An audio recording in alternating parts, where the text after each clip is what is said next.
ദീപികാരുണ്യ സ്വീകരണത്തിലൂടെ ഈശോയെ സ്വന്തമാക്കുന്ന, ഈശോയ്ക്ക് സ്വന്തമാകുന്ന പ്രിയപ്പെട്ട ക്യാതറിൻ,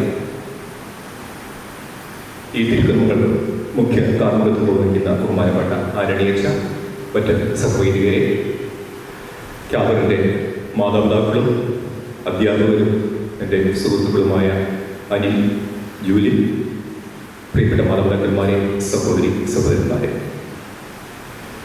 നമുക്ക് സ്നേഹപൂർവ്വം കാത്തുകുട്ടി എന്ന് വിളിക്കുന്ന ക്യാതറിൻ ആഗ്നസ് അനിൽ ഇന്ന് ഈശോയെ സ്വീകരിക്കുമ്പോൾ ഈ സന്ദർഭത്തിൽ ഒരു പ്രസംഗത്തിൻ്റെയോ ഉപദേശത്തിൻ്റെയോ സന്ദേശത്തിൻ്റെയോ പ്രസക്തിയില്ല എന്ന് ഞാൻ വിചാരിക്കുകയാണ്.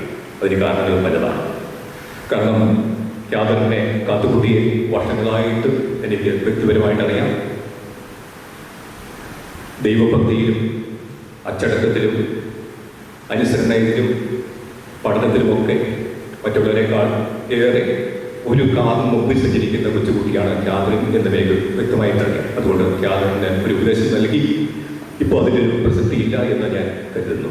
അതൊന്നാമത്തെ കാരണം. രണ്ടാമത്തെ കാരണം, ക്യാതറിൻ തന്നെ ഒരു നല്ല പ്രസംഗകയാണ്. ക്യാതറിൻ്റെ സ്റ്റേജിലുള്ള പ്രസംഗ പാഠം കൊണ്ട് ഞാൻ അത്ഭുതപ്പെട്ടു പോയിട്ടുണ്ട്.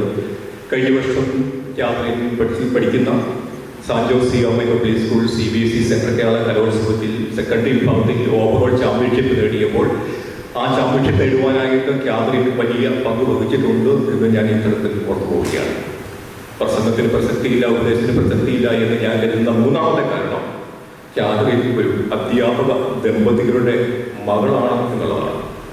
ക്യാതറിൻ സ്കൂളിൽ പോകുമ്പോഴേക്കും രാവിലെ പോയതിന് വലിയ അധ്യാപകരുടെ ഉപദേശങ്ങൾ കേൾക്കുന്നു. എന്നിട്ട് വൈകുന്നേരം വീട്ടിലേക്ക് വരുമ്പോഴേക്കും അപ്പൻ്റെയും അമ്മയും അധ്യാപകരായ അപ്പൻ്റെയും അമ്മയുടെയും ഉപദേശങ്ങൾ കേൾക്കാൻ ഇവിടെ വിധിക്കപ്പെട്ടിട്ടുള്ള ഒരു കുട്ടിയായതുകൊണ്ട് ക്യാതറിൻ ഭക്തിമാർഗത്തിൽ നിന്ന് വിശുദ്ധയിൽ നിന്ന് ഒരടി പോലും പിന്നിട്ട് പോകാൻ സാധ്യതയില്ല എന്ന് ഞാൻ മനസ്സിലാക്കുന്നതുകൊണ്ടാണ് പ്രസംഗത്തിന് പ്രസക്തിയില്ല എന്ന് പറയാനുള്ള അടുത്ത വരുന്നത്. ഞാൻ ശ്രദ്ധിച്ചത് ക്യാതറിൻ്റെ കുർബാനോത്സവത്തിനോടനുബന്ധിച്ചിട്ടുള്ള ഇൻവിറ്റേഷൻ കാർഡിൻ്റെ സോഫ്റ്റ് കോപ്പി എനിക്ക് വളരെ കൗതുകമുണ്ടാക്കി. സാധാരണഗതിയിൽ പെൺകുട്ടികളുടെ കുർബാനോത്സവത്തിൻ്റെ കാർഡിൻ്റെ സോഫ്റ്റ് കോപ്പിയിൽ നീണ്ട വൈറ്റ് ഗൗണായിരിക്കും. ഞാൻ ഈ ഫോട്ടോ ഒന്ന് ശ്രദ്ധിച്ച് നോക്കിയപ്പോഴേക്കും മുണ്ട്, ചട്ട, കവണി, അതുപോലെ കാതിൽ രണ്ട് വലിയ കുണുക്കുകൾ, ഇടത്തെ കയ്യിൽ കൊണ്ട, വലത്തെ കയ്യിൽ കൊണ്ട, കഴുത്തിൽ വലിയ കൊണ്ട, കയ്യിൽ ബൈബിളും, അങ്ങനെ എല്ലാം കൂടെ ഒരു വിശുദ്ധിയുടെ പരിവേഷം നമ്മുടെ കാതറിനെ ഇവർ ഏക സഹായത്തോടുകൂടി ആളുകൾ അണിയിച്ചൊരുക്കുകയാണ്. കൈമോശമെന്ന് പോയി നമ്മുടെ വിശ്വാസ പാരമ്പര്യത്തിലുള്ള ഒരു തിരിച്ചുപോക്ക് കൂടിയാണ് എന്ന് ആ ചെറിയ കാർഡ് എന്നെ ഓർമ്മിപ്പിക്കുകയാണ്. ഇതുകൊണ്ടൊക്കെ കൂടിയാണ് ഉപദേശം വേണ്ട എന്ന് ഞാൻ പറയാനുള്ള കാരണം. മാത്രമല്ല, മഹാത്മാഗാന്ധി ഇങ്ങനെ പറഞ്ഞിരിക്കുന്നത് കുട്ടികളോട് പ്രസംഗിക്കരുത്, കുട്ടികളോട് പ്രസംഗിക്കുന്നത് പാപമാണ്, കുട്ടികൾക്ക് വേണ്ടത് അനുഭവങ്ങളാണ് എന്നാണ് പറഞ്ഞിരിക്കുന്നത്. അതുകൊണ്ട് ഞാൻ ഈ വിശുദ്ധ നിമിഷങ്ങളിൽ വലിയ തിയോളജി ഒന്നും പറയുന്നില്ല. ഏതായാലും ചില അനുഭവങ്ങൾ മാത്രം പങ്കുവെച്ചുകൊണ്ട് ഞാൻ അവസാനിപ്പിക്കാം.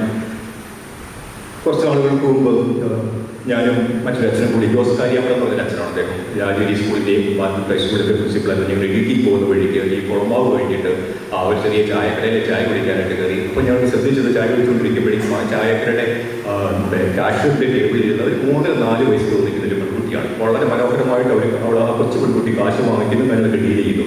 ഞങ്ങൾ അന്നേരത്ത് ആ കൊച്ചിൻ്റെ കയ്യിൽ ആ അച്ഛനൊരു 100 രൂപ സമ്മാനമായിട്ട് വെച്ചു കൊടുത്തു. ഇവള് ആ 100 രൂപയും ഒക്കെ പിടിച്ചുകൊണ്ട് സന്തോഷത്തോടു കൂടി അമ്മയുടെ അടുത്തിലേക്ക് ഓടുമ്പോൾ അവരുടെ കണ്ണുകളിൽ ആകാശത്തെ നക്ഷത്രങ്ങളെല്ലാം ഇറങ്ങി വരുന്ന പ്രകാശിക്കുന്നത് പോലെ ഒരു അനുഭവമായിട്ട് ഞങ്ങൾക്ക് തോന്നി. എന്നിട്ട് അച്ഛൻ എന്നോട് പറയുമായിരുന്നു, ഞാൻ പ്രിൻസിപ്പളായിട്ട് ജോലി ചെയ്യുന്ന കാലഘട്ടം കൂടിയായതുകൊണ്ട് എന്നോട് അച്ഛൻ പറഞ്ഞു, നമ്മുടെ കുഞ്ഞുങ്ങൾക്ക് ഇത് വേണ്ടത് ഇതുപോലുള്ള അനുഭവങ്ങളാണ്. അനുഭവങ്ങൾ ഒരിക്കലും ജീവിതത്തിൽ മറക്കുകയില്ല. ഇന്ന് ക്യാതറിൻ ജീവിതത്തിലെ ഏറ്റവും മനോഹരമായ ഒരു അനുഭവത്തിലേക്ക്, ദിവ്യകാരുണ്യ അനുഭവത്തിലേക്ക് പ്രവേശിച്ചുകൊണ്ടിരിക്കുന്ന വിശുദ്ധമായ നിമിഷങ്ങളാണ്.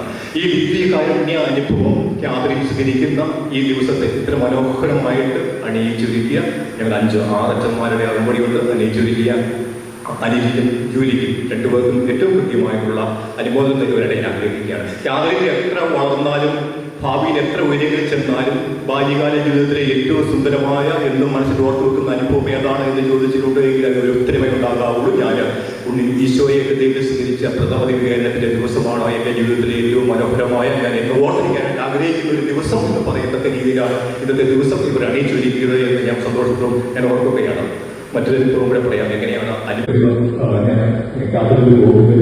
പിന്നീട് ഞാൻ ചുമ്മാ ക്യാബിനെ കാണുമ്പോഴൊക്കെ പരിശോധന ചോദിക്കുമ്പോഴേക്കും ആദ്യം തന്നെ പറയും, my name is Cameron Agnes Anil IAS. ഇത് മാത്രമല്ല പ്രാവശ്യം വീട്ടിൽ സാറിനെ ടീച്ചറിന് മുമ്പിൽ പഠിച്ചു അമലും അവിടെ പറഞ്ഞു my name is Cameron Agnes Anil IAS. അതിന്റെ ഭാവിയെപ്പറ്റി വളരെ വ്യക്തമായിട്ടുള്ള ഒരു ധാരണ ഉണ്ടാവുകയും അത് ജീവിതത്തിൽ അച്ചീവ് ചെയ്യണം എന്നതിന്റെ വിശ്വാസിക്കാറുണ്ട് എന്നുള്ളതാണ് ചോദിച്ചത്. അതുകൊണ്ട് ഇന്ന് വിശ്വസിക്കുമ്പോൾ ഒരു കളക്ടറായി IAS തീരുക എന്നുള്ള യാതൊരു ദൃഢനിശ്ചയത്തിലെത്തിക്കൊണ്ട് ഈശോയും കൂട്ടായിരുന്നു.